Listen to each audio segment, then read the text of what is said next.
ebintu bibiri ebikulu ebyali bimutuusiddwako naye nga biviira ddala ku nsonga eyo ey'okubangizibwa pulezidenti oba okuwagira pulezidenti waffe Robert Kyagulanyi His Excellency. Era ng'omwo kubanga yali emirimu gya kugikolera mu mbuye eyo yabagamba kwe kwava okukwatibwa okwo n'atulugunyizibwa. Abajjukira ebifaananyi ebyo Marinos yeeyambula n'atulaga ebifaananyi, twalaba ku mugongo gwe, ne tulaba ku kabina, ne tulaba ku lubuto, ne tulaba ku bisambi n'ebifo ebirala bye twali tutasobola kulaba. Marinos ng'alinako max oba ebiwundu ebiraga engeri gye yali akoze ki atulugunyizibwamu. Naye nga ye yalumiriza nti abaali bamutulugunya baali b'amagye kubanga ebyo byonna baabimukolera mu barakisi nga bamukutte. N'atugamba ekintu ekirala abakyala abasinga kye batya okwogera, Olivia kyabadde ayogerako, bakyala batono abafuna obuvumu okwogera byonna ne babimalayo ne batuusibwako nga bakoze eki bakwatiddwa. Marinos yatugamba era n'ayogera mu kamera zaffe ezaaliwo ku olwo, eyo interview osobola ogisanga wonna. Yatugamba nti yakwatibwa n'erinnya ly'omukulu n'alyogera, nzijukira yali Isa y'omukulu gwe yakola ki gwe yayogera n'agamba alimbuya, n'agamba yamukwata.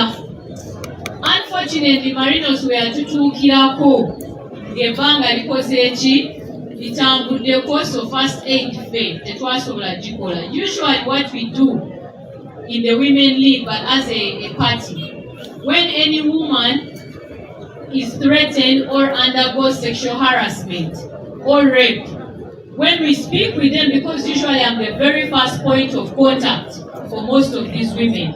Most of these women, especially those that are abducted and those that are imprisoned, I know most of their stories because they come to me as their leader. Some opt to share those stories publicly. Others opt not to. They opt to do what? To keep quiet. And we always respect whichever capacity they choose to take or whichever decision they choose to take.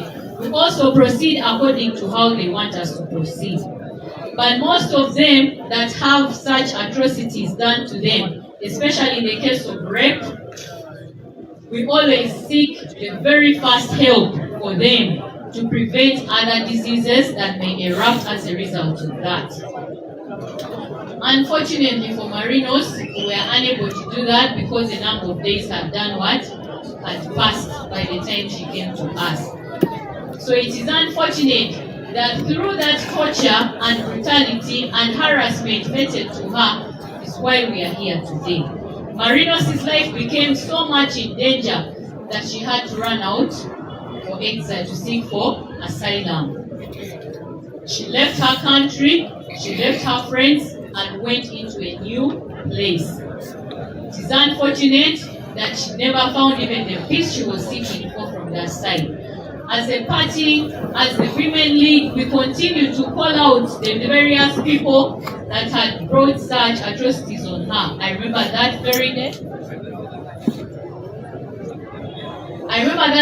we even went to Parliament and we tabled this very issue of Marinos in Parliament. Olunaku ebiseera ebisinga abakyala abali ku ludda oluwakanya gavumenti abali mu opposition, ebiseera ebisinga bwe bakwata ebintu bibiri bye tuba tusinga okutya oggyeko okutulugunyizibwa, oba otya okukwatibwa oba kye tuyita rape, okozesa amaanyi ku ggwe omukyala.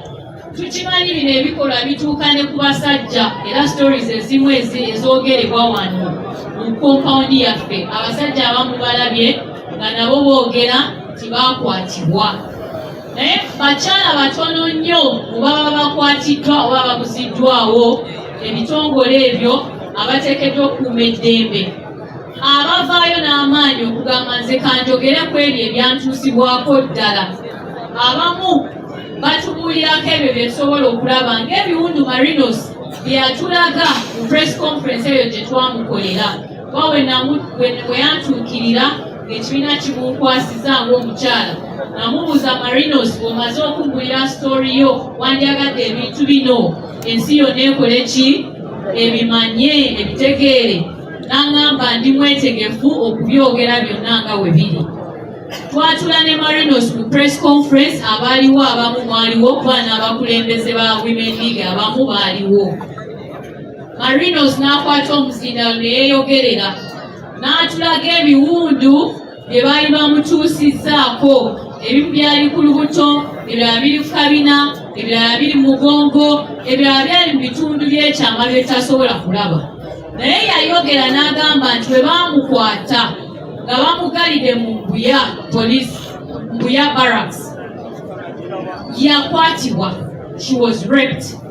Yakwatibwa era n'atugamba n'omuntu eyamukwata erinnya eryo saalyerabira kubanga abakyala abasinga abenjogedde nabo abazze bakwatibwa baali baŋŋamba erinnya lya muntu y'omu, baali bamuyita Isa ng'ako ali mu Mbuya. Naye ebiseera ebisinga stories zino we zitutuukako nze ng'omukyala akulembera Women League, bwe bantuukako banza atera okumanya ebibavuddeko okusooka, ntera okubabuuza twandyagadde twogere oba nedda, era oluusi ntera okubabuuza mulina obuyambi bwonna bwe mufunye oba tutandikirawa.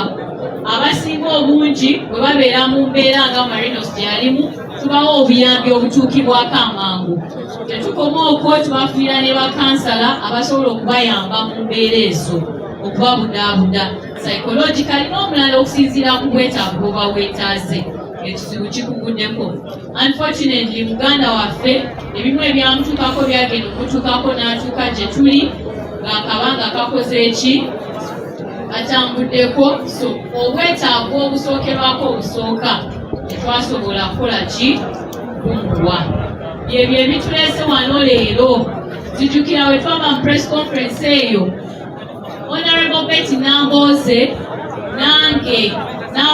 Betty neyange twagenda mu Parliament n'abakyala bali mu eyo pressure. Ensonga eno ne tujanjula ku floor ya Parliament, era ensonga eyo netugezaako gigoberera. Ne bayita ne minisita w'ebyokwerinda ajja annyonnyole kubanga ebyamutuukibwako byali bituuseewo mu barracks y'Embuya. Unfortunately beegaana nga bulijjo, era Marinos agalamidde wano olunaku lwaleero afudde tafunye eki bwenkanya.